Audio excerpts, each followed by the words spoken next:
Continuando con el tema que trata sobre la respuesta en frecuencia de amplificadores con transistores BJT y MOSFET, como una pequeña introducción, los tipos de análisis que hemos ido analizando, que hemos visto aquí en el canal en circuitos con transistores BJT son los siguientes. Análisis en DC, que básicamente trataba de polarización. Análisis de sensibilidad, donde se observaba la estabilidad justamente de la polarización. Y el análisis en AC, donde veíamos la amplificación. En el análisis en DC, por ejemplo, teníamos esto de acá, que es un que yo le llamo un circuito completo, donde para trabajarlo, primeramente hacíamos que los capacitores estén en circuito abierto y que la fuente de señal, esta fuente de señal de aquí, esté en cortocircuito, o sea, esté en off. Por lo tanto, tendríamos un circuito como el mostrado. Y a partir de ese circuito, suponíamos que el transistor BJT estaba encendido y que estaba polarizado en la región activa, ¿no? Y calculábamos la corriente base, la corriente colector y los voltajes de la base, del colector y del emisor. Y posteriormente veíamos si es que efectivamente la suposición de que el transistor BJT esté en la región activa, ¿no?, haya sido verdadera. Con ello calculábamos el punto de operación o punto Q. En cuanto al análisis de sensibilidad, allí se analizaba el impacto de la variación de algunos parámetros en la corriente de colector. Por ejemplo, el impacto que había de la corriente ICBO, del voltaje base emisor, ¿no?, en la corriente colector. Estos dos varían mucho con respecto a la temperatura. Asimismo, el impacto de la variación del beta, el impacto de la variación de acá de la tensión de polarización, de acá de este VCC, y por ejemplo, el impacto de la variación, ¿no?, por tolerancias, ¿no?, de estas resistencias, ¿no? Todas estas variaciones, ¿no?, iban a tener el impacto aquí en la corriente de colector. Entonces, el análisis de sensibilidad trataba de ver todas estas variaciones y qué tanto impacta aquí en la corriente colector. En el análisis en pequeña señal, análisis en AC, volvemos por ejemplo a nuestro circuito completo y lo analizábamos de la siguiente manera. Los capacitores van a estar en cortocircuito, ¿no? Estos capacitores van a estar en cortocircuito. Las fuentes de tensión van a estar en off, las fuentes de corriente van a estar en off, también en circuito abierto, ¿no? Y con ello tendríamos el siguiente circuito. Y ahí nos damos cuenta que esta resistencia está en paralelo con esta resistencia está en paralelo con esta, y este cortocircuito de aquí, debido a que hemos cortocircuitado el capacitor de acá, iba a desacoplar esta resistencia. Entonces el circuito nos quedaba de la siguiente forma. Entonces, el modelo que usamos del transistor BJT para su análisis en pequeña señal era el mostrado tanto para NPN como para PNP. Entonces, con los parámetros en pequeña señal, ¿no?, del BJT polarizado en la región activa, tales como la transconductancia que se hallaba con la corriente colector entre el potencial termodinámico, podíamos calcular, por ejemplo, los otros parámetros en pequeña señal. La RE, que es aproximadamente la inversa de la transconductancia, y el RP, que es aproximadamente beta veces RE. Noten ustedes que estos parámetros en pequeña señal dependen de la corriente colector que se calculó, ¿no?, en el análisis en DC. Con ello, ya podíamos calcular la ganancia de tensión o la ganancia de corriente, ¿no?, la resistencia de entrada, la resistencia de salida del amplificador. Y todo ello va a estar, estas ganancias, esta resistencia de entrada, esta resistencia de salida, van a estar en función de los parámetros en pequeña señal. Comentarios similares para circuitos con MOSFET, es decir, si acá cambiamos un transistor bipolar por un MOSFET, ¿no?, se hacía el mismo flujo de análisis. ¿Okay? Bien. Otro tipo de análisis que vamos a ver hoy día es el es la respuesta en frecuencia, y para ello tomemos la siguiente función de transferencia. Es una función de transferencia general, ¿no? Hay que observar que las raíces del polinomio del denominador, ¿no?, son los polos, y las raíces del polinomio del numerador son los ceros. En los circuitos, el origen de los polos y los ceros, ¿no?, dependen de los inductores y capacitores, ¿ok?, o elementos reactivos. Ahora vamos a observar el siguiente diagrama en función de la frecuencia. Observen aquí el eje de la frecuencia y observen esta línea de acá, a la cual yo le he llamado ganancia en banda plana. Observen cómo esta línea de acá es constante en todo este intervalo de frecuencia. Entonces, cuando nosotros hemos analizado a los amplificadores, ¿no?, aquí hemos obtenido su ganancia en banda plana, aquí en este intervalo de frecuencia, dado que allí es que usábamos, ¿no?, estos modelos de pequeña señal tanto en transistores bipolares como en transistores MOSFET. Es decir, todo nuestro análisis que correspondía a amplificación se ha centrado aquí en la banda plana, donde esta ganancia no varía con la frecuencia. Ahora, analizando un poco más, esa ganancia no puede mantenerse constante, ¿no? Y quienes son los responsables de esta variación de la ganancia tanto en baja frecuencia como en alta frecuencia son los polos y los ceros, ¿no? Noten ustedes que acá, en esta región de acá, ¿no?, que lo hemos llamado de baja frecuencia, la ganancia ya no es constante, y en esta región de acá, que lo hemos llamado alta frecuencia, la ganancia tampoco es constante. Entonces, dependiendo cómo se ubican los polos y los ceros, ¿no?, hacen que esta ganancia de aquí, esta línea roja, no sea constante. Y los polos y los ceros van a depender justamente de los elementos reactivos. Ahora, en nuestro estudio solo vamos a analizar a los capacitores que producen estos cambios de acá. Bien, entonces podemos plantear que quien ha producido esta variación de la ganancia, ¿no?, en baja frecuencia son los capacitores de baja frecuencia, cuyos valores están en los microfaradios. Asimismo, aquí también, ¿no?, podemos decir que quien ha producido esta variación de la ganancia en alta frecuencia son los capacitores de alta frecuencia, ¿no?, cuyos valores están en los picofaradios. Bien. Entonces, el estudio completo de la respuesta en frecuencia requiere conocer la ubicación de todos los polos y los ceros, pero esto es un trabajo muy laborioso.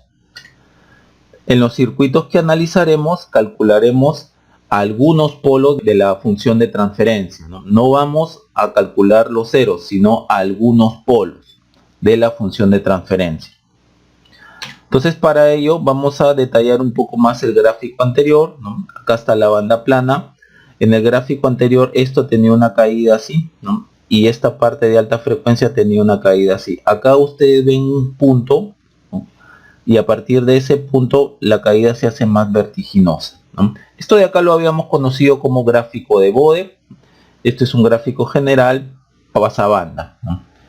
Y esos puntos de acá, estos puntos de quiebre, ¿no?, ahí en esos puntos están estas frecuencias, ¿no?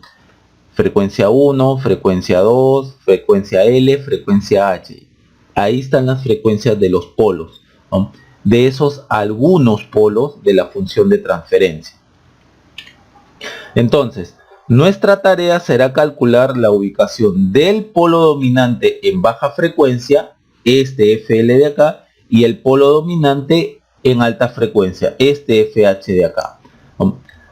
A ellos también se les denomina la frecuencia de menos 3 decibelios, ¿no?, la frecuencia donde la potencia de la señal se hace la mitad. Entonces vamos a calcular en los circuitos que vamos a analizar a continuación la FL a FH. No vamos a calcular el F1 o el F2. La FL es el quiebre más próximo a la banda plana por su lado izquierdo, donde la banda plana, y la FH es el quiebre más próximo a la banda plana por el lado derecho de esa misma banda plana. Y si el problema lo pide, podemos calcular el ancho de banda, que sería la frecuencia del polo dominante, ¿no?, de alta frecuencia menos la frecuencia del polo dominante de baja frecuencia. A eso se le denomina ancho de banda. Entonces las técnicas que usaremos para estos cálculos serán, para calcular la FL, ¿no?, usaremos el método de las constantes de tiempo a cortocircuito, y para calcular la FH usaremos el método de las constantes de tiempo a circuito abierto. Entonces, calculando la FL con las constantes de tiempo a cortocircuito, el análisis se hace en pequeña señal, donde las fuentes de tensión DC y la fuente de corriente en DC van a estar en off, y los capacitores de alta frecuencia, es decir, los capacitores que estén en el rango de los picofaradios, van a estar abiertos. Asimismo, para el BJT y el MOSFET usaremos sus modelos en pequeña señal, como los mostrados. En algunos problemas vamos a usar, ¿no?, acá vamos a hacer estos modelos más completos, es decir, vamos a colocar la resistencia R sub 0 entre colector y emisor, y R sub 0 entre drenador y surtidor.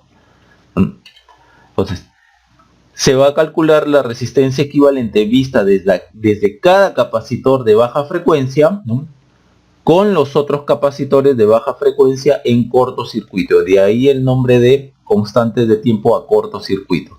Y la fuente de señal va a estar en off.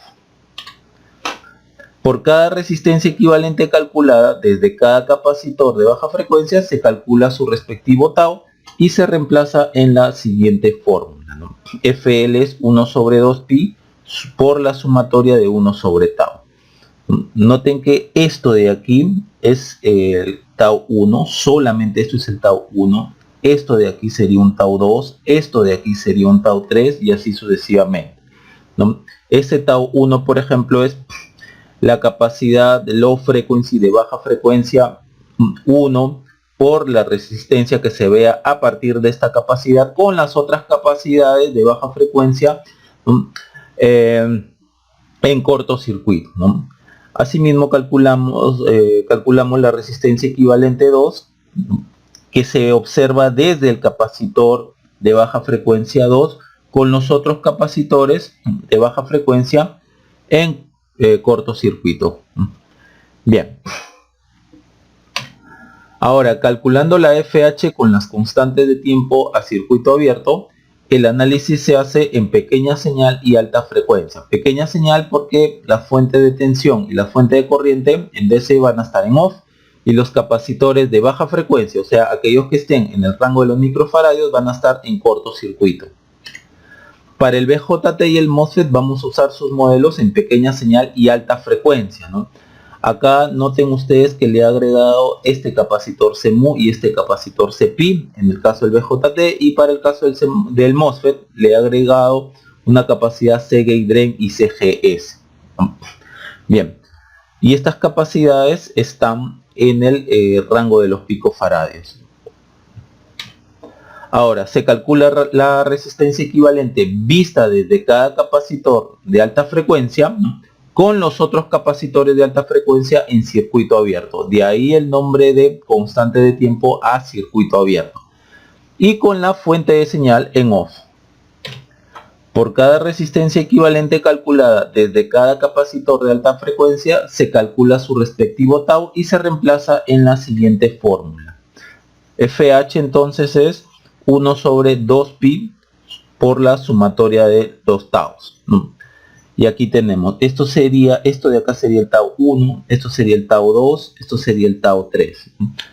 Entonces esta resistencia equivalente 1 se calcula desde el capacitor de alta frecuencia 1 con los otros capacitores de alta frecuencia en circuito abierto.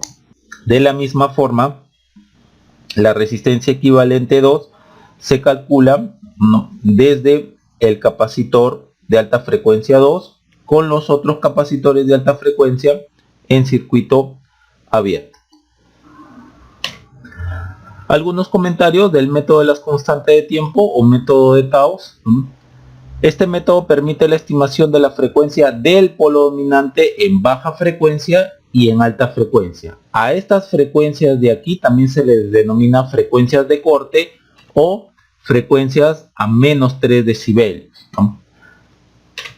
Sin embargo, el método de las constantes de tiempo no da ninguna información sobre los polos no dominantes.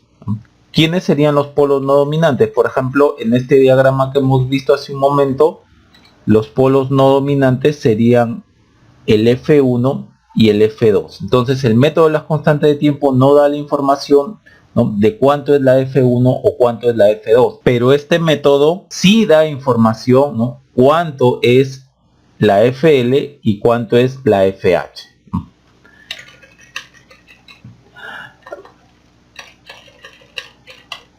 Otra forma de calcular el polo dominante en alta frecuencia de algunos circuitos en ciertas configuraciones es usando el teorema de Miller, ¿no?, que solo en un problema vamos a aplicar el teorema de Miller, ¿no?, como forma alternativa, ¿no?, como técnica alternativa al método de las constantes de tiempo. Ahora, la información sobre el cálculo de los ceros y la aplicación del teorema de Miller la pueden encontrar en las referencias. Aquí también el cálculo de los ceros lo hemos hecho en unos problemas, ¿ya?, sobre todo en los problemas de emisor común, ¿no? Ahí hemos visto cómo calcular los ceros. De igual forma, el teorema de Miller se presentará como una alternativa de cálculo de la FH cuando se analice el amplificador emisor común y se contrastará con respecto al método de las constantes de tiempo. Para un estudio más exacto de la respuesta en frecuencia de los amplificadores y la función de transferencia, usar las técnicas que dejaré en la descripción. En este grupo de videos veremos lo siguiente. Los videos 1, 2, 3 y 4 ya han sido concluidos. Asimismo, los videos 5, 6, 7 y 8 ya han sido concluidos. Abajo en la descripción de este video les dejo los respectivos links. Los videos 9, 10 y 11 tratan sobre el cálculo del polo dominante en alta frecuencia o FH en amplificadores con carga activa. Los videos 9 y 10 ya han sido concluidos. Hoy día veremos el video 11. Como siempre, en todos estos videos se hará énfasis en el análisis por simple inspección. Y estas son las referencias que yo he usado para la confección de este tema. Bien, vamos entonces hacia ese objetivo. Bien, vamos a comenzar con este problema. Nos piden hallar la FH, el corte en alta frecuencia, la frecuencia menos 3 decibelios del siguiente circuito. Noten que esto de aquí es un par diferencial con carga activa y esto de aquí es la segunda etapa, ¿no? Esto de acá sería un emisor común. Bien. Si lo vamos a analizar en DC, pese a que acá ya tenemos lo que vamos a necesitar, ¿no?, podríamos decir que esto es una fuente de corriente, ¿no?, en el cual esto es el mando de corriente. Si por acá pasa 1 miliamperio, entonces por acá va a pasar 2 miliamperios. ¿Por qué 2 miliamperios? Porque acá dice por 2. Y acá pasaría 1 miliamperio, ¿no?, debido a este. No a este, sino este se debe al mando. Entonces por acá pasaría 1 miliamperio que vendría totalmente así. El capacitor va a estar en circuito abierto. Y si por acá pasa 2 miliamperios, como estamos analizando en DC, la fuente de señal va a estar en corto. Y como esto sería de acá para arriba, ¿no?, toda esta parte es el simétrico, por lo tanto por acá vendría 1 miliamper y por acá vendría 1 miliamper. Y como esto nuevamente es un espejo de corriente, una fuente de corriente, acá está el mando, ¿no? Entonces acá está llegando 1 miliamper, entonces por acá se va a reflejar 1 miliamper. Bien, eso más o menos sería así la parte en DC, muy a grandes rasgos. Ahora que coloquemos esto así, o sea, que pongamos por 2 significa que esto está así, ¿no? Esto viene así. Estos dos transistores están en paralelo. Y acá está el mando de corriente, ¿no? Y si por acá pasa I, por acá pasa I, por acá pasa I. Entonces en este nodo I más I se suman, quedaría 2I. En lugar de dibujarlo así, nosotros pasamos simplemente como esta es el mismo punto de acá y de acá, entonces simplemente pasamos esto acá, y como son dos transistores en paralelo o en circuitos integrados sería el doble de área de este de acá, entonces le ponemos por 2. Bien, comenzando entonces, solución. Vamos a analizar en pequeña señal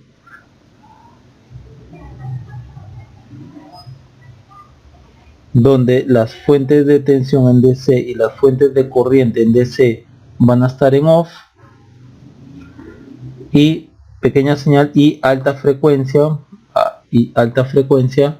donde los capacitores de baja frecuencia, o sea los que están en el rango de los microfaradios, van a estar en corto. Acá bueno, no hay ninguno. Este de picofaradio es un transistor, por el valor pico está es un capacitor de alta frecuencia.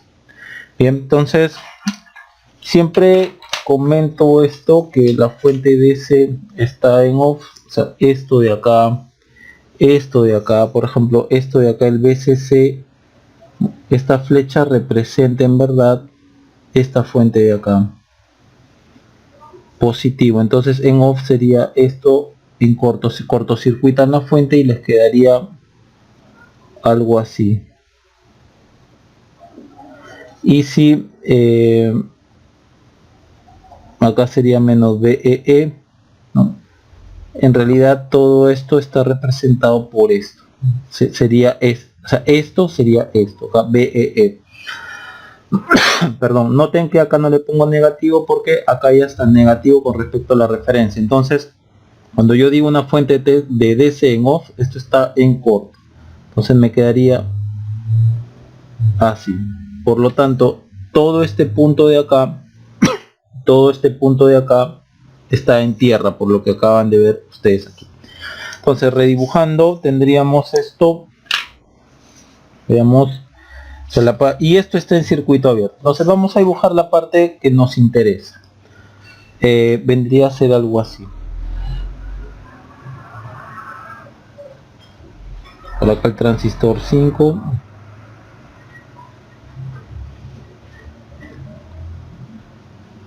Por acá el RE 100, RE 100,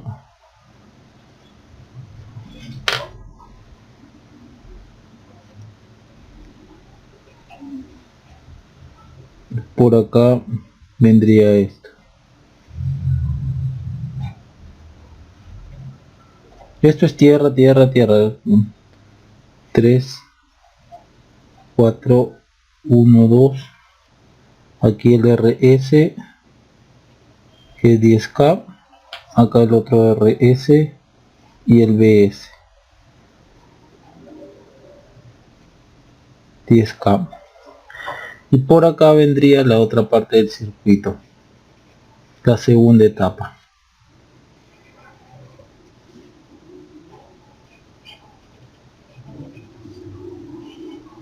6, y acá está el B sub 0, y acá está, hay un capacitor de carga que es de 5 pico.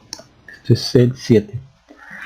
Bien, recordemos nuevamente que esto de acá es un par diferencial con carga activa, par diferencial con transistores NPN. Esta es la carga activa y esta es la segunda etapa, que es un emisor común, ¿no? La señal de salida del par diferencial está aquí, y la salida es la entrada de acá, de este transistor driver. Entra por la base o entre la base y el emisor, y la salida está entre el colector y el emisor. Por lo tanto, el emisor es común tanto a la entrada como a la salida. Este es el transistor driver, entonces esto es un emisor común y esta sería su carga activa. Bien. Ahora, hay que recordar que este punto de acá es 0 voltios AC. Ya lo hemos trabajado, esto es como tierra virtual. Entonces coloquemos los capacitores, ¿no? Aquí está un CEMU 4, aquí hay un entre base y colector CEMU, aquí entre base y emisor, pero el emisor está a tierra, es CPI 7, aquí entre base y colector está el CEMU 7, aquí entre base y colector está el CEMU 6, aquí va a haber un capacitor CMU2 y aquí va a haber un capacitor CGS2. Aquí también lo mismo, no CGS2, CMU2. Aquí van a haber unos capacitores que lo vamos a poner con otro color, que no los voy a usar. Después voy a justificar porque aquí entre base y emisor está el CPI3, aquí entre base y emisor está el CPI4, pero como son tienen el mismo valor, tendríamos acá 2 CPI 3,4. Ya, acá, bueno, acá estaba el CMU, el CMU 1 y el CPI1. Bien, este no es CGS, perdón, este es CPI2. Ya, algo que también habíamos visto en los anteriores problemas era que cuando tenemos este tipo de conexión, ¿no? Aquí, a ver, acá ya no hay espacio. Aquí, cuando tenemos una fuente de corriente como esta, ya sea en la versión N o en la versión P, en señal, ¿no? Acá está por ejemplo CMU, en señal este punto de acá es 0 voltios en AC. O sea, mientras que por acá se va a mover debido a la inyección de la señal, se mueve, se va moviendo, este punto no se va a mover, ni este tampoco, porque este viene de este espejo de acá, de esta fuente. Entonces acá también nosotros podemos asumir que esto es 0 voltios en AC y acá también 0 voltios en AC. Por lo tanto, esto es como si fuese tierra en AC. Si es que es así, esto es tierra, entonces lo colocaríamos así, aproximando, y esto también lo colocaríamos así. Y esta capacidad, ¿no?, pasaría a estar acá. CMU4, y acá tendríamos a ver, ¿qué le ponemos? Pues un CPI total, pues, o un C base total, ¿no? Un C base total. Y esto como está tierra en pequeña señal, tierra en AC, acá lo jalaríamos para acá. Acá tendríamos el CMU6 y todo esto lo ponemos como el COT, ¿no?, capacitor de salida total. ¿No? Solamente nos ocuparíamos, y si este es 0 voltios y esto también es 0 voltios, entonces este capacitor está desacoplado. No solamente nos ocuparíamos de ver de ver el tau referente a este capacitor, el tau referente a este capacitor, el tau referente a este capacitor y el tau referente a este capacitor total. Ya no usamos o ya no vemos los tau referentes a esto porque ya los estamos tomando aquí. Bien. Después voy a hacer un comentario sobre esto que acabamos de hacer acá. Bien, continuando entonces. Ya tenemos qué vamos a analizar.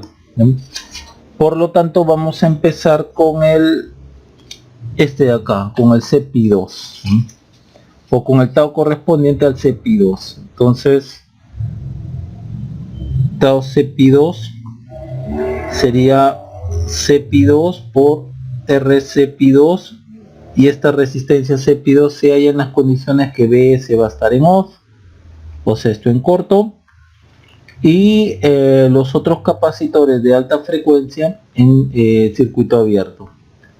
Todos los capacitores valen un pico, sea CMU o CPI valen un pico. Todos los capacitores internos del transistor BJT. Entonces sería un pico por la resistencia que vamos a sacar de aquí. Ok, veamos cuál es esa resistencia. Vamos a quedarnos con esta parte del circuito, ya, con esta parte de acá. Entonces tendríamos, como este es 0 voltios, esto es como tierra, ¿no?, RE100,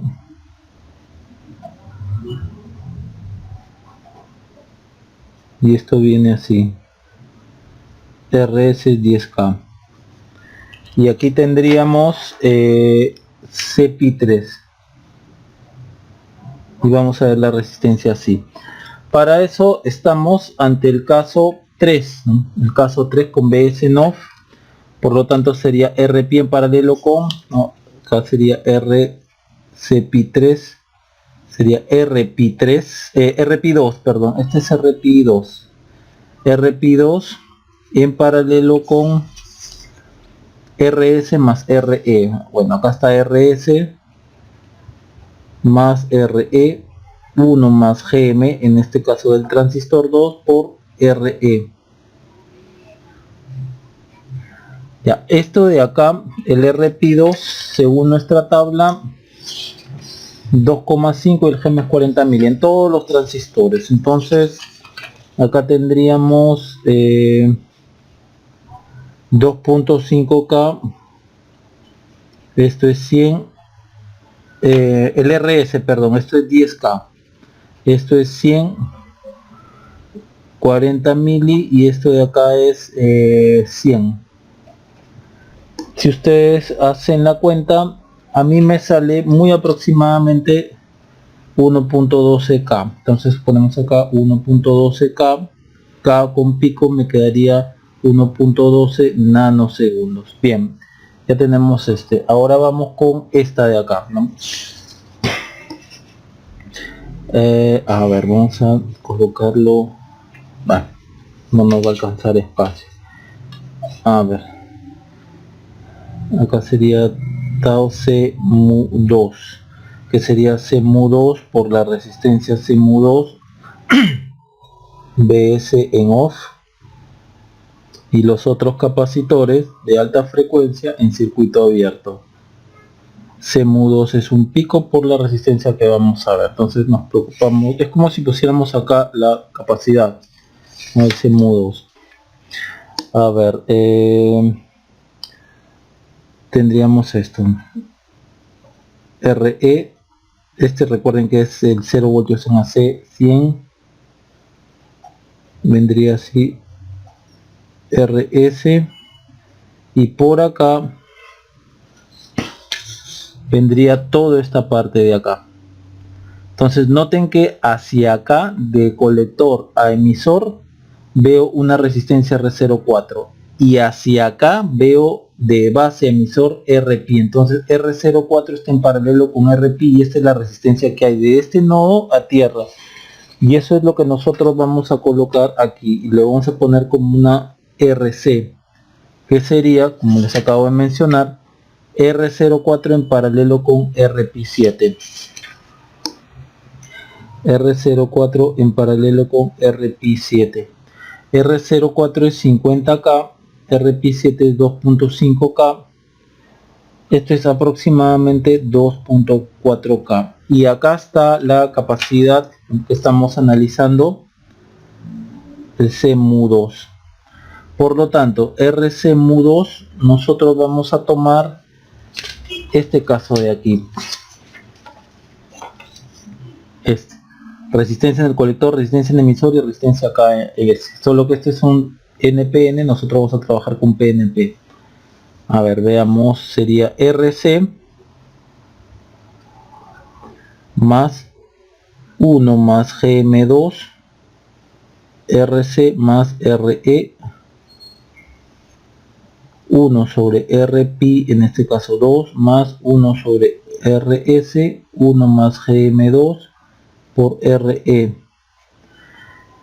Bien, noten que esta resistencia, acá hay un R02, ya no la estoy tomando en consideración, yo estoy haciendo que R02 tiende a infinito, ¿no? Para que pueda yo usar esta fórmula. Obviamente es una aproximación, todo esto es una aproximación. RC 2.4K, GM es 40 mili, esto ya sé que es 2.4K, esto de acá es 100, RP2 es 2.5K, RS es 10K, este RS de acá es 10K, igual, esto de acá es 40 mili, 100, y todo eso a mí me resultaría aproximadamente 114.6K. Entonces eso es lo que colocamos acá.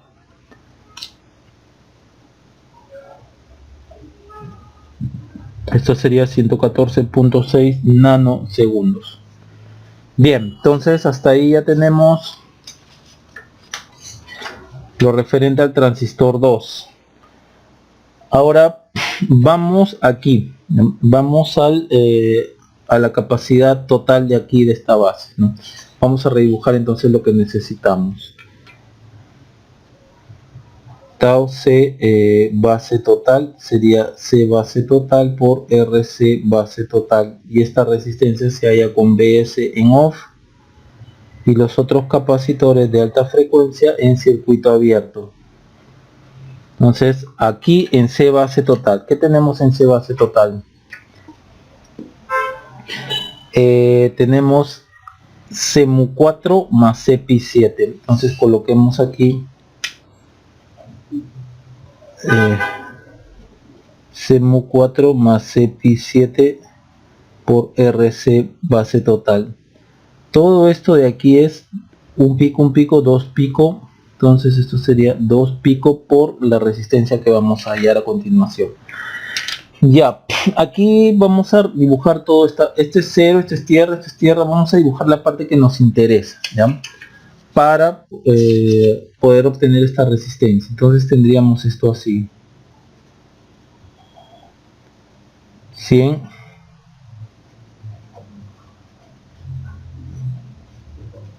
AKRS igual a 10K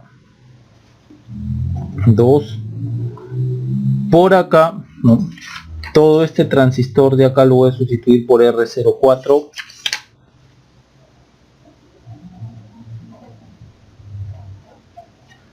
y por acá viene esta parte de acá.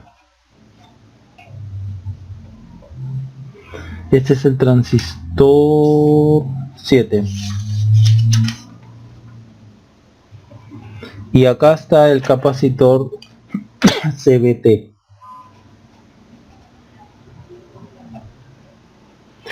Bien, lo que yo necesito ahora es obtener esta resistencia que está acá, a la cual le voy a llamar RO. Noten que acá, para el análisis de acá, yo sí voy a tomar en cuenta la resistencia R02. Por eso muchas veces esto es el análisis es conforme a su conveniencia, ¿no? Por ejemplo, acá en todos estos casos, por ejemplo, acá en RMU no estoy considerando el R0 para esto de acá. Pero para acá, para la hora de obtener esta resistencia de acá hasta acá, sí lo estoy considerando. Entonces hay que ver todo de forma conveniente, ¿ya? Aquí tampoco, yo no estoy considerando el R0 de acá, lo estoy haciendo tender a infinito, ¿no? Entonces hay que trabajar de manera conveniente, ¿no? Adaptando lo que ya tenemos acá. Entonces para obtener los CMUs, para obtener las capacidades equivalentes, ¿no? Tanto en el caso 2, caso 3, en el caso 1 también no estoy considerando el R0, ¿no? En otros casos sí lo estoy considerando. Entonces hay que verlo de forma conveniente esto. Entonces este R0 de acá, cuando yo saque la resistencia de acá hasta acá, va a estar en paralelo con RC4. ¿A qué es igual esa R0? Observen que es esta de acá, ¿no? Solo que acá está con NPN, este es PNP. Entonces, ¿qué tenemos? Colector, emisor, resistencia en el emisor y resistencia en la base. Colector, emisor, resistencia en el emisor, resistencia en la base, ¿no? Y estamos tomando en consideración el R0. Entonces es todo esto que está acá. Vamos a copiarlo. Es una fórmula. Todo esto de acá ustedes lo pueden sacar con teorema de Blackman, ¿ya? Entonces el R0 es igual a R02 más RE paralelo con RP2 más RB. Para nosotros es RS. 1 más GM2 RP2 RE paralelo con R02 RB más, este es 2 más RS más RE paralelo con R02. Bien, ahora R02 es 50K, RE es 100, RP2 es 2.5K y esto de acá es 100. Perdón, 10K. La suma de esto de acá es mucho mayor a esto. Acá sería 102 en paralelo con, perdón, 12,5K en paralelo con 100. Esto es aproximadamente RE. Entonces R sub 0,2, que es 50K, más una resistencia en total que está en el orden de los ohmios. Entonces a la hora de 50K más una resistencia, por ejemplo, de centenar de ohmios, o al borde del centenar de ohmios, esto me quedará así. R sub 0 es aproximadamente R02, ¿no? Que es lo que estoy colocando acá. De igual forma, esto lo podemos dejar así, ¿eh? Uno más lo que viene acá, esto. Si ustedes reemplazan, ¿no? Acá sería 40 mili, 2.5K. Acá 100 en paralelo con R sub 0,2, en paralelo con 50 me queda 100. Entonces podríamos aproximar acá este 2.5K, este 10K. Nuevamente, esto de acá es aproximadamente R, 100 en paralelo con 50K es aproximadamente 100. Entonces ustedes pueden hacer todas esas aproximaciones, ¿no? Aproximaciones razonables. Esto de acá, entonces, es lo que yo he puesto acá. Si esto es mucho mayor a esto, entonces me queda aproximadamente RE, ¿no? Y si R sub 0 es mucho mayor que RE, de todo esto me queda R sub 0. Y de acá, si RE o R sub 0 es mucho mayor a RE, entonces de acá me queda RE, ¿no? De esto me quedaría RE, entonces solamente tendría RP aquí, RP más RB más esto. Entonces esto es lo que de acuerdo a los valores que tenemos acá sería pues GM 2RP por RE sobre RP2 más RS en nuestro caso más RE, ¿no? Aproximadamente. Yo hice el cálculo de todo esto, me sale aproximadamente 90K. Ya pues, entonces todo esto de aquí, todo eso de allí, me saldría o sea, si yo redibujo de acá para acá es R0, R0 está en paralelo con R04, entonces tendríamos esto, ¿no? Si redibujáramos el circuito, R04 paralelo con R sub 0,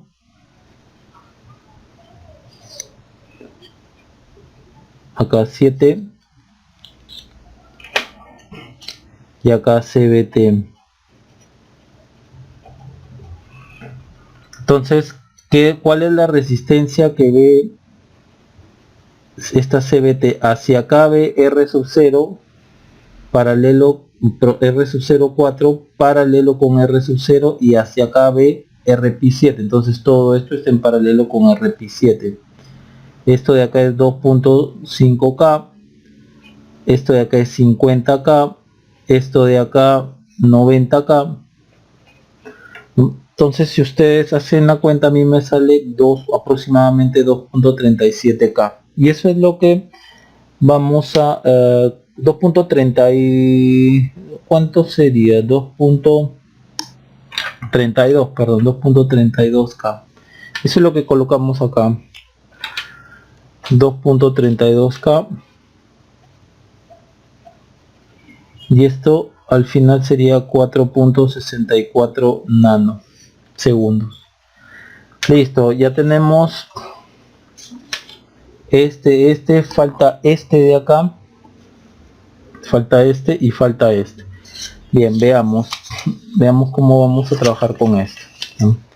Vamos a trabajar entonces con el tau referente al CMU7, que es igual a CMU7 por RCMU7. CMU7 es, bueno, y esta resistencia la llamamos con el BS en off, y con los otros capacitores de alta frecuencia en circuito abierto. Ok, acá sería CMU7, que es un pico por la resistencia que observemos. Entonces, de este punto, o sea, la impedancia que vemos en este punto ya lo hemos obtenido. Es esta de acá. A ver, veamos cuánto es. 50 en paralelo con 90. 50 exponencial 3 más 90 exponencial 3 32.1, pues 32.1, ¿no? Entonces acá va a estar la capacidad que vamos a ver. Entonces, ¿qué es lo que necesitamos? Dibujaríamos así.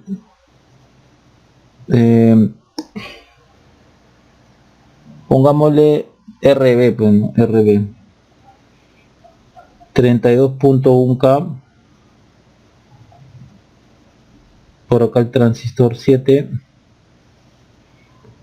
y hacia acá nosotros vemos el R06, y hacia acá de colector emisor vemos R07. Entonces punto R07 tierra, el mismo punto R06 tierra, estas dos resistencias R06 y R07 están en paralelo. Entonces acá tendríamos R06 paralelo con R07, y esto lo pondremos como RC. Esto es 50K en paralelo con 50K, esto es 25K. Bien, y acá estaría el CMU7, ¿no? Entre base y colector. Por lo tanto, la resistencia CMU7 sería, a ver, veamos a qué sería el caso 1, ¿no? Sería el caso 1. A ver, así lo vamos a poner.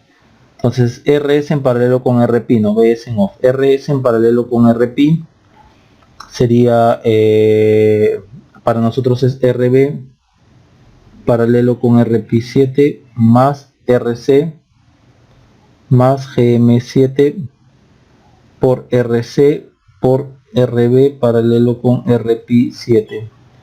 Hay que recordar que esto de acá es ¿cuánto? 32.1K, este es 2.5K, esto es 25K, esto es 40 mili, esto es 25K, bueno, y lo que salga de acá, pues, ¿no? A mí me sale 2.32K. A ver, 2.5 más 32.1 es el 3, 2.3K, 2.32K. Entonces esto es 2.32K. Entonces si ustedes operan, a mí aproximadamente me sale 2.35 megas, y eso es lo que vamos a colocar aquí. A ver, 2.32 más 25 más 40 exponencial menos 3 por 25 exponencial 3 por 2.32 exponencial 3, 2.35 megas. Entonces acá sería 2.35 megas, o sea 2.35 microsegundos. Listo. Bien, ya tenemos entonces el referente acá. Ahora falta esto, que es como poner el capacitor acá. Entonces tau, que está referenciado a COT, sería COT por RCOT, ¿no? Sí. En la condición que BS va a estar en off y los otros capacitores de alta frecuencia van a estar en circuito abierto. COT ya hemos dicho que esto es un pico, ¿no? Este es un pico y este es 5 pico, entonces acá sería 6 pico, ¿no? Por la resistencia que vamos a ver. Vamos a dibujar solamente esta parte de acá, que es básicamente esto, ¿no? Acá hay que agregarle el capacitor, nada más. Tendríamos esto, 7 RB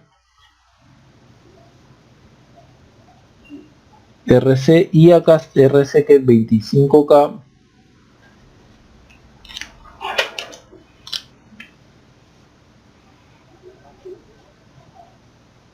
este es COT. Entonces vamos a ver la resistencia, así sería simplemente RC, y RC es igual a 25K. Entonces eso es lo que nosotros colocamos aquí, y esto es 150 nanosegundos. Bien, ahora solamente queda calcular. FH sería 2pi sumatoria de los taus, 2pi acá sería, a ver, 2pi 1.12 nano, ¿no? Esta es la primera que 1.12 nano, 114.6 nano, 1.12 nano, 114.6 nano, 4.64 nano, 4.64 nano, más 2.35 micro, ese va a ser el tau dominante, más 150 nano.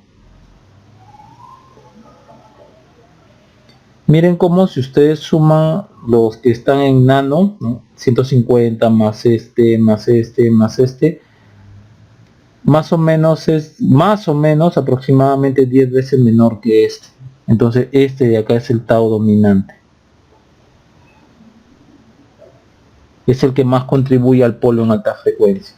Entonces FH, si ustedes lo colocan acá, sería 2pi por 1.2 exponencial menos 9 más 114.6 exponencial menos 9 más 4.64 exponencial menos 9 más 2.35 exponencial menos 6 más 150 exponencial menos 9, 60.7 kilohertz.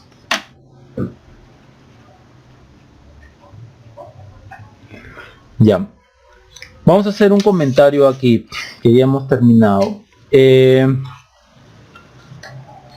Acá nosotros hemos despreciado esto de acá, pero es necesario también decir lo siguiente, que si ustedes quieren colocar esta capacidad en el cálculo, ok, lo pueden hacer.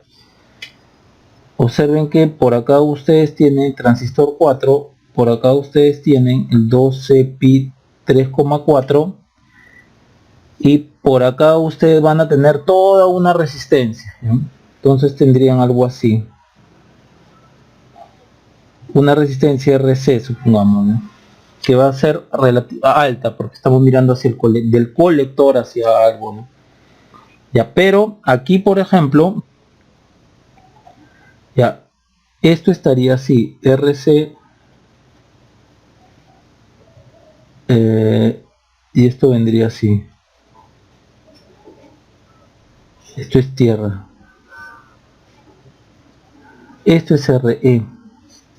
Entonces RE va a estar así, RE y por acá RC. RC con toda seguridad es mucho mayor que RE.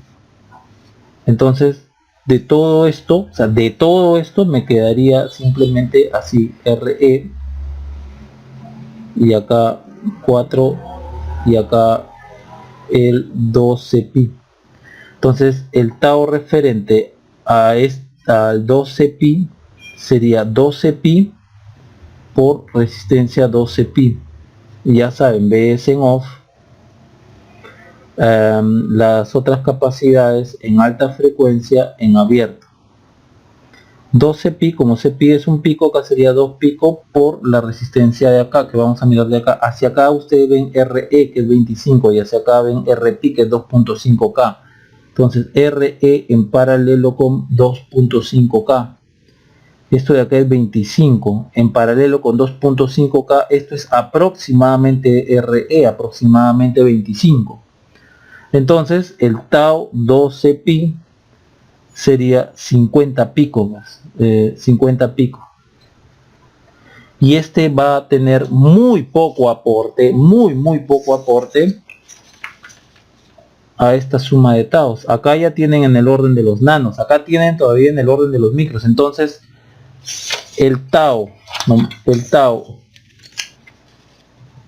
propio de estos capacitores de acá aporta muy poco. ¿Por qué? Porque este es un nodo de muy baja impedancia. Entonces si ustedes quieren todavía corroborar, a toda esta suma le colocamos más 50 exponencial menos 12, 60.7. prácticamente no ha cambiado nada. Pues nuevamente, ¿por qué? Porque este punto de acá donde está la capacidad es un nodo de muy baja impedancia. Entonces por eso es que el tau no sale muy pequeño, por lo tanto no aporta gran cosa o casi nada a corte en alta frecuencia, ¿no? Bien, eso sería todo entonces en cuanto a este problema.